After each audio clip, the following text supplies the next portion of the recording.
Good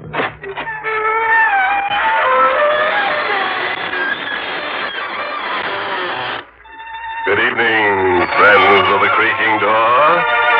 This is your host to welcome you into the inner sanctum. Come on in. Come in, whoever you are, whatever you are, whether you're alive or dead. In fact, the deader you are, the more we like you. Some of us have gotten the arts and crafts rage. You know, the urge to make and unmake things with our bare hands. Gadgets and copper, silver, and bone. So striking they make your head roll. One character drove himself into such a creative frenzy, he worked himself right back into the grave. I won't tell you who or what he is, because sooner or later you'll surely be seeing him around.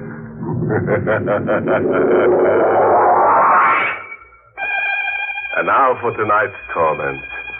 Killer at Large. Tonight's drama is the story of the short and unhappy life of a fugitive whose sullen face stares at us from hundreds of police posters. Read one. Mark Stribling wanted for murder. Warning. This man is armed and dangerous. Is he guilty? Let's get our answer from Mark Stribling. Not guilty. I was framed, but good. Could happen to anybody. Come home unexpectedly to the wrong kind of wife. Your key's hardly in the door when there's a scream and a shot. Helen! Helen! But it's all over for Ellen. And for you, too. The killer's gone down the fire escape, and so you're the patsy. It's a perfect crime for the guy who pulled it. Your gun was used. The world knew there'd been bad blood between you and the missus. And there's an insurance angle. Mrs. Stribling is worth $10,000 to you dead. The cops won't forget that. There's enough circumstantial evidence to burn you. So you run. You don't face the music. You don't dare. You hide and drift all the time looking for Mr. Other Man. I found him. 6 months and 10,000 miles later in a tourist town over the border. I found him in a club called the Casa Real. I got behind him and rammed a gun into his back. Who? Guess who, Davis? Don't turn around and don't stop smiling. Stribling in person. I got a message for you from Mrs. Stribling. She wants you to join her as fast as you can go. Stribling, no, don't.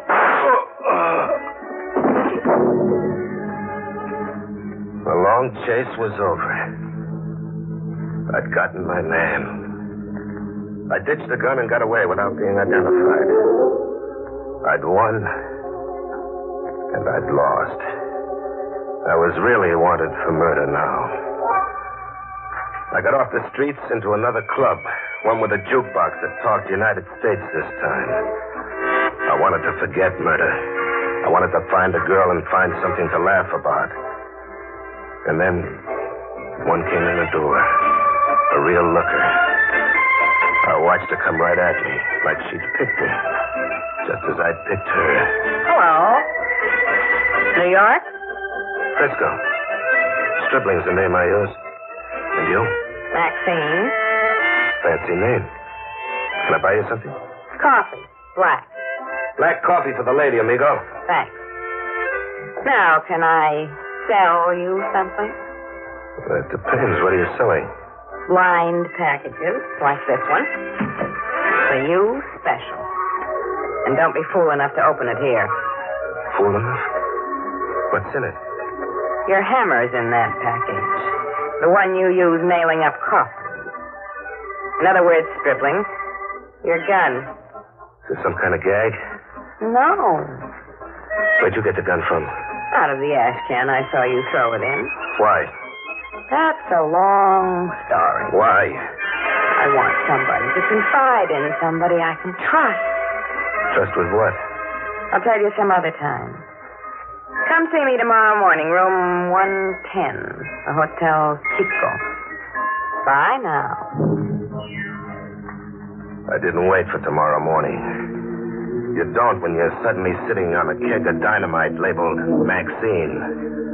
I followed her out instead and tailed her through the streets. I didn't have to tail her far, just about 10 blocks to a club I recognized. The Casa Real. I'd run out of it only an hour ago, with a smoking gun in my hand. I didn't wait until morning to go to Maxine's room in the Hotel Chico. I went right to it to wait for her, to surprise her. I didn't bother going up the usual way. I went up by way of the fire escape in the back. I found room 110, but the window was sealed tight. I had to kick it in. Inside, I found an easy chair and a deck of cards. I played solitaire, with my gun in my lap, waiting for Maxine. Morning was an hour old when Maxine came home. She had a camera slung over her shoulder, a big one, like she made picture-taking a business. She saw me and didn't bat an eyelash. How's your solitaire game? I'm ahead. Don't you come home nights? I work nights. What at? With this camera, I've got the picture-taking concession in the Casa Real. You saw me shoot somebody in there? I did. Then you followed me out. That's how you came to fish my gun out of that ash can, huh? That's right. Why'd you really trail after me? To return the gun? To get an idea across to you. What idea? That I own you from now on. Body and soul and gun. Here's my life insurance policy. A picture? Pop your eyes over it, killer. It's my life insurance and your death warrant. You were fast on the trigger in the Casa Real last night, but I worked with a fast camera lens. How many prints of this have you got? Just the one you're holding. Doesn't flatter me. Where's the negative?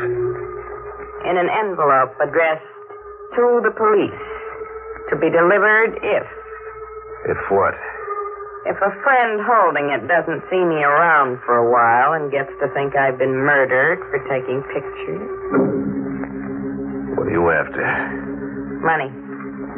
Ever dream of having all the money in the world? Not enough to lose any sleep. Where do we get all this money? Deep into the interior. And from there, a week's climb on foot with a mule pack. Climbing Monte Muerto. Monte Muerto? That's a lot of climbing. The mountain goes up 14,000 feet. We'll climb it. Who's got all that money up there? An old hermit. An American originally. Ever hear of Teacher Jonas? Never. Neither had I until I went to a library. Teacher Jonas was a multi-millionaire Oklahoma oil man once. Back in 1914, before we were born, oil poured for him like rain from heaven. And then a plague killed his family, his wife, his mother, his daughter. Right after that, his only son committed suicide. Guy blows his top when hard luck piles on like that. Yeah, that's just what happened to Teacher Jonas. His mind cracked. Oh. So he took himself out of the world. He packed up and climbed out as high as he could get. Teacher Jonas came to Monte Muerto with everything he owned converted into cash, into gold. He's up there somewhere, dribbling an old lunatic of 80 with more money than he can count. How'd you tumble to Teacher Jonas? Listening in on table talk at the Casa Real. A tramp pilot named Wiley Scott was boasting to a companion, a ship's cook from Veracruz named Genesee. Wiley was trying to get Genesee to stake him to provisions, a pair of mules, and a guide. How'd Wiley find out about Teacher Jonas? He piloted a monoplane on a run from Tampico to San Jose in Guatemala. Plane developed engine trouble, and he had to make a forced landing. You can guess the rest. How do we find Teacher Jonas? And while he got his plane repaired, he flew over Monte Muerto again and made a detailed map. Map making's his business. He carries the map in a pouch around his middle. Job number 1 scheduled for me, huh? I'm to get the map from Wiley. Maxine laid out the strategy for surprising Wiley Scott. She was going to invite herself up, a decoy, with me behind her. It worked just like that. Wiley opened the door. Nice of you to visit, Maxine. A real nice... Now close your mouth, Wiley, and get back inside. Inside. What do you want? Tell her, Maxine. The map of Monte Muerto. The map? Pull your shirt out and unbutton that money pouch. Sure. Drop it on the table. See if the map's in there, Maxine. It's in there. Look, you people, I'll be glad to cut you in this more than enough for everybody. There's too much there for one man to keep... Shut up. The lady says no deal. Now, Stribling. No, I don't mind a minute.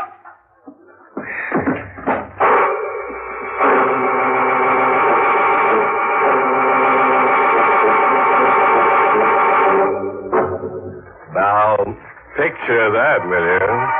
Since Maxine became a camera fiend, Stribling's become a horribly negative guy. She caught him acting the killer and liked the show so much she ordered a repeat performance on Wiley Scott, the treasure of Monte Muerto. Now she's got him climbing the highest mountain. But let Stribling tell us what gives, besides his mind, as he bushwhacks his way to the peak of Monte Muerto. We were about a day out with the wind in our faces, maybe 4,000 feet up Monte Muerto with 10,000 more to go. We had 2 mules along packing provisions. We also had a guide we bought ourselves in a village, a local character named Stefano, whose face spelled trouble. We needed him for map reading, but he'd need watching. Senor Stribling. Yes, Stefano. The wind blow like a hurricane. Better we camp here. And lose time? What's wrong with a little wind? Stefano's right. If we try circling that ledge, the wind will blow us off the mountain, mules and all. We'll make camp here. In this marsh? Better than the ledge. At least here we're not exposed. Try telling that to the snakes. We'll build a fire. Make camp, Stefano. Si, senorita. The order of the day, huh? Get used to taking orders. And don't ever point your gun my way by mistake. Killing me is like committing suicide. We made camp and got a fire going. And within an hour, the wind let up as suddenly as it began. Monte Muerto was like that. And then, riding out with the wind as it blew up trail toward the peak, came a shout. Hello! Hear that, Maxine? Somebody calling to us from down trail. Let me listen. Hello! One thing, we haven't got the mountain to ourselves. That voice. I've heard it somewhere. Can you make out where and who? Yes. It's that ship's cook from Veracruz, Genesee. The one Wiley Scott was trying to get a steak from that night in the Casa Real. Must have seen the smoke rising from our fire. What do you suppose Genesee's on the mountain for? One guess. He pumped Wiley Scott like you did, huh? And he's out to make it in his own, like we are. But he doesn't make it, eh, Maxine? When he appears, you order me to give him what Wiley got. No. Not when he appears. Not with Stefano here watching. You go down to Genesee instead. I hurried through the brush, and then after a ways, I slowed down, stalking like a hunter stalks. There was no sound now except birds screeching. No sound of Genesee. And then, all of a sudden, I heard all the sound Genesee had in him. He was screaming somewhere on the trail, screaming like a guy gone crazy with fright. I cut in the direction of the screams as fast as I could go. I reached to where Genesee figured to be. But there was no Genesee. Only a pack mule at the edge of what looked like a shimmering bed of hot sand. Quicksand. It looked like Genesee had fallen in. All that was left of him was a hat sitting on the edge. But as it turned out, that was what Genesee wanted me to think.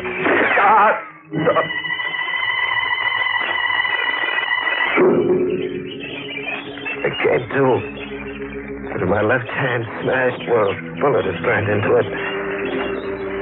And Genesee looking down on me. He'd been squatting in the brush with his rifle aimed and ready. You're not very bright, my friend. You fool easy. That hat on the edge of the quicksand was only a stage setting. How could you know I was coming down after you? Oh, these field glasses. I saw you make camp up there off the ledge and then come down trail after whispering with Maxine. I guessed you were coming down to kill me. Maybe not. Don't lie to me, my friend. I know Maxine. Roll. Roll? Into the quicksand. I ain't got any bullets to waste. Roll. Okay, if you want it like that. I rolled, slowly. I was damn sure, but Genesee wasn't very bright either. Rolling, my good hand under me closed on the 38. A 38 in a shoulder holster. Coming up on the roll, a shot from the hip. Genesee never even knew what hit him.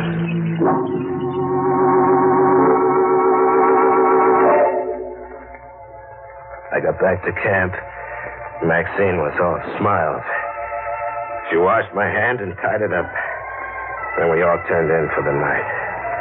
The last thing in my ears was Stefano snoring.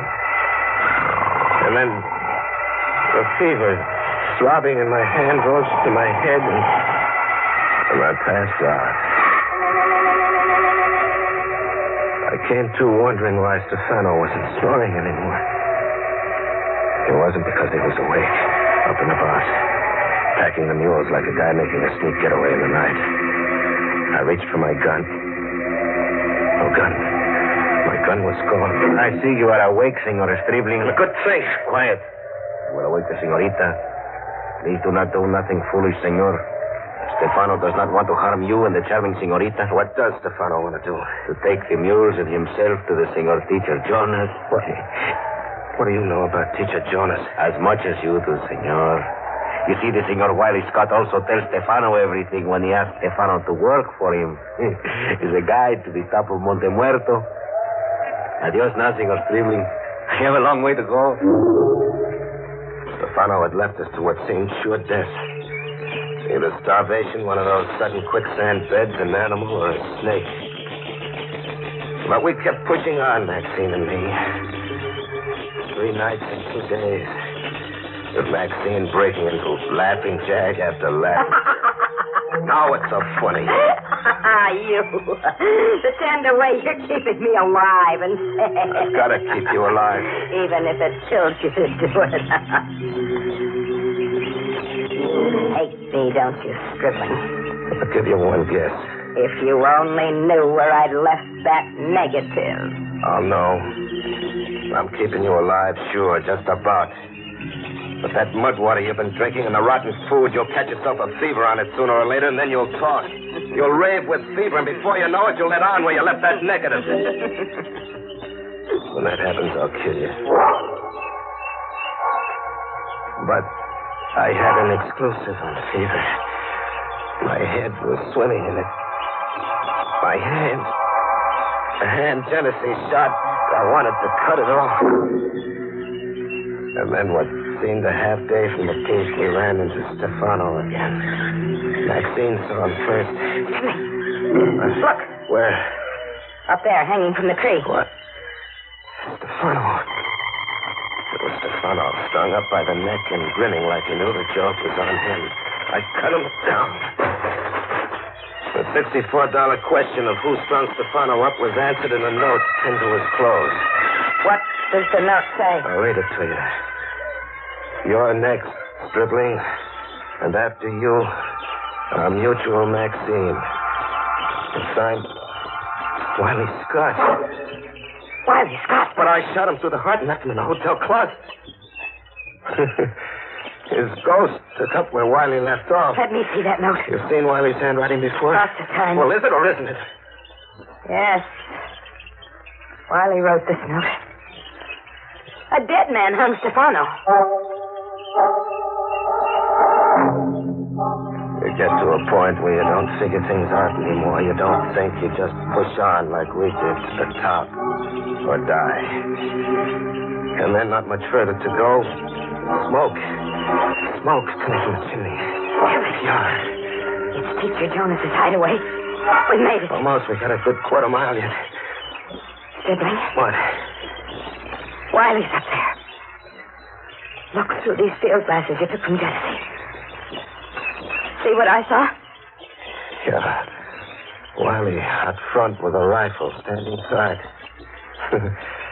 We made it, but we're licked anyway. We show, and Wiley or his ghost shoots us down. No. We don't do it like that. I show. Wiley draws a bead on me. His eyes are on me. You find an approach behind him. With my bare hands, I only got one With hand. a rock. You kill Wiley with the biggest rock you can find. We tried it like that. Maxine stumbling into Wiley's view, then pulling a dead faint 100 yards away. Me crawling on my knees and stomach from the rear with a rock. I waited until Wiley bent over Maxine, and then I heaved. When Wiley came around to consciousness, I had his rifle. I rose again, I guess. How'd you come back to life? That day in my room. You shot okay, but you only knocked me out. A concussion did that. I always wear a bulletproof vest. How'd you beat us up here? Shortcut I didn't indicate on the map. And the old man, Teacher Jonas, what'd you do with him? I don't see him. The old man's dead. He died this morning in his room. You killed him? Nah, I found him dying. Nothing special, only old age. And the money, what about his money? That's a joke. Old Teacher Jonas told me I could have it if I wanted it bad enough. Seeing as he was dying without heirs. He was a real old gentleman. If he was crazy, you couldn't tell. Where'd you say he kept the money, Wiley? In an iron trunk in the kitchen. In an iron trunk in the kitchen. You take care of Wiley, sibling. Maxine, wait a minute. Let her go, Stribling. She deserves what she's gonna get. What she's gonna get? What do you mean, what she's gonna get?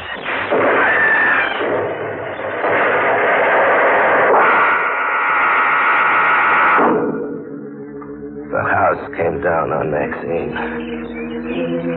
When the smoke cleared, Wiley told me what old Teacher Jonas had told him. A booby trap tooled into the iron trunk. Open the trunk to steal the money and blow yourself up. I'm here on top of Monte Muerto with Wiley Scott. That negative, no doubt, is in the hands of the police by now.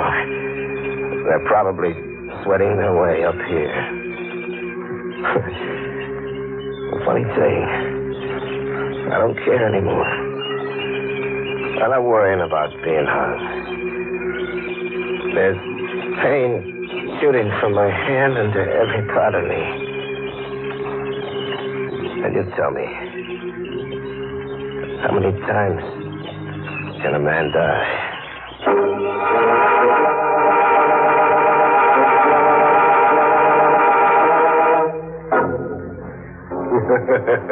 Nothing like blowing your top in high places. Maxine and Stribling reached the peak, all right. The peak of insanity. Poor Stribling's absolutely disinterested in that picture Maxine took of him now. He figures you can't hang a man for dying. Moral? Oh, sure. I copied this dilly out of an old edition of Callahan's Catalog for Climbers. Quote, sometimes the road up leads underground.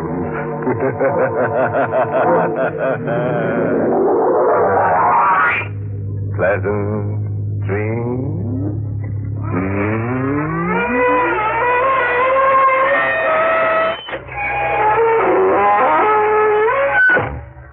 Inner Sanctum has been brought to you through the facilities of the United States Armed Forces Radio Service, the voice of information and education.